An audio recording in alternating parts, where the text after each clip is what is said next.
ಕರ್ತವ್ಯಗಳನ್ನು ಶ್ರದ್ಧಾಪೂರ್ವಕವಾಗಿ ಮತ್ತು ಅಂತಃಕರಣಪೂರ್ವಕವಾಗಿ ನಿರ್ವಹಿಸುತ್ತೇನೆಂದು ಭಯ ಅಥವಾ ಪಕ್ಷಪಾತವಿಲ್ಲದೆ ರಾಗದ್ವೇಷ ಇಲ್ಲದೆ ಎಲ್ಲ ಬಗೆಯ ಜನರಿಗೆ ಸಂವಿಧಾನಕ್ಕೆ ಮತ್ತು ಕಾನೂನಿಗೆ ಅನುಸಾರವಾಗಿ ನ್ಯಾಯವಾದದ್ದೇನೇ ಮಾಡುತ್ತೇನೆಂದು ದೇವರ ಹೆಸರಿನಲ್ಲಿ ಪ್ರಮಾಣ ಮಾಡುತ್ತೇನೆ.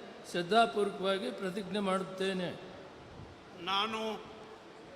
ನಾನು ಕಂಬದಳ್ಳಿ ಹನುಮಪ್ಪ ಮುನಿಯಪ್ಪ ಎಂಬ ಹೆಸರಿನ ನಾನು ಕರ್ನಾಟಕ ರಾಜ್ಯದ ಮಂತ್ರಿಯಾಗಿ ನನ್ನ ಪರ್ಯಾಲೋಚನೆಗೆ ತರಲಾಗುವ ಅಥವಾ ನನಗೆ ತಿಳಿದು ಬರುವ ಯಾವುದೇ ವಿಷಯವನ್ನು ರಾಜ್ಯದ ಮಂತ್ರಿಯಾಗಿ ನನ್ನ ಕರ್ತವ್ಯಗಳ ಯುಕ್ತ ನಿರ್ವಹಣೆಗೆ ಅಗತ್ಯವಾಗಿರಬಹುದಾದ ಸಂದರ್ಭದಲ್ಲದೆ ಅನ್ಯಥಾ ಯಾರೇ ವ್ಯಕ್ತಿಗೆ ಅಥವಾ ವ್ಯಕ್ತಿಗಳಿಗೆ ಪ್ರತ್ಯಕ್ಷವಾಗಿ ಅಥವಾ ಪರೋಕ್ಷವಾಗಿ ತಿಳಿಸುವುದಿಲ್ಲ ಅಥವಾ ಬಹಿರಂಗಪಡಿಸುವುದಿಲ್ಲ ಎಂದು ದೇವರ ಹೆಸರಿನಲ್ಲಿ ಪ್ರಮಾಣ ಮಾಡುತ್ತೇನೆ.